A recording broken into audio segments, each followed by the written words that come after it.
इतिहास के महान शूरवीरों को जन्म देने वाली भारत भूमि के कण कण में वीर गाथाएं बसती हैं। भारत की इस वीर उर्वरा वसुंधरा पर वीर गाथाओं की इस सूची में नया अध्याय उस समय जुड़ा जब 18 अगस्त 1700 के दिन पेशवा बालाजी विश्वनाथ के घर पुत्र बाजीराव ने जन्म लिया, जिन्हें ऐतिहासिक ग्रंथों में बाजीराव प्रथम के रूप में संबोधित किया जाता है। इन्होंने आगे चलकर मुगल साम्राज्य की नींव हिला दी। छत्रपति शिवाजी के बाद मराठा शक्ति को पुनर्स्थापित करने और मराठा साम्राज्य को अखिल भारतीय शक्ति बनाने का श्रेय इसी महान योद्धा को जाता है। पिता की मृत्यु के बाद अप्रैल 1720 को जब छत्रपति शाहू जी ने बाजीराव को पेशवा नियुक्त किया, उस समय मराठा राज्य सीमित था एवं शक्ति संग्रह कर रहा था। वहीं पतन की ओर अग्रसर मुगल साम्राज्य ही उस समय देश के अधिकांश क्षेत्रों में प्रभावी था।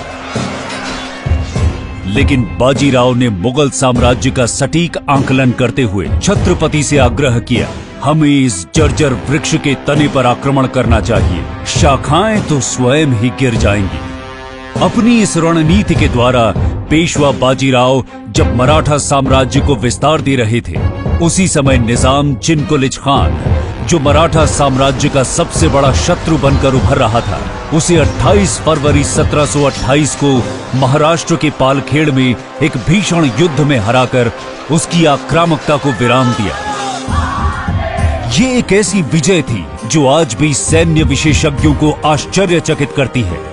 रणनीति के अनुसार लक्ष्य पर केंद्रित बाजीराव ने पहले मालवा फिर बुंदेलखंड में अपनी विजय पताका फहराई और मोहम्मद खान बंगश को परास्त कर महाराजा छत्रसाल को अभय प्रदान किया। इस नवीन विजित क्षेत्र के राजस्व और क्षेत्राधिकार को दृढ़ता प्रदान करने के लिए पेशवा ने दिल्ली की ओर प्रस्थान किया। यह अभियान पूर्णतः सफल रहा, लेकिन इस अपमान से बौखलाए मुगल बादशाह ने निजामुल मुल्क और सादत खान जैसे अपने बड़े सैन्य सरदारों को बाजीराव पर संयुक्त आक्रमण के लिए भेजा। पेशवा ने अपने से कई गुना बड़ी इस सेना को भोपाल के पास युद्ध में परास्त कर दिया।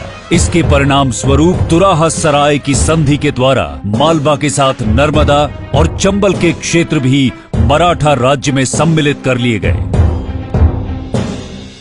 20 वर्षों के अथक परिश्रम के कारण पेशवा बाजीराव का स्वास्थ्य बिगड़ चुका था। सैन्य शिविर में भीषण ज्वर के प्रकोप के कारण 28 अप्रैल 1740 को मध्य प्रदेश के खरगोन जिले में नर्मदा तट पर स्थित ग्राम रावेरखेड़ी में उनकी यह पराक्रमी जीवन यात्रा संपन्न हुई।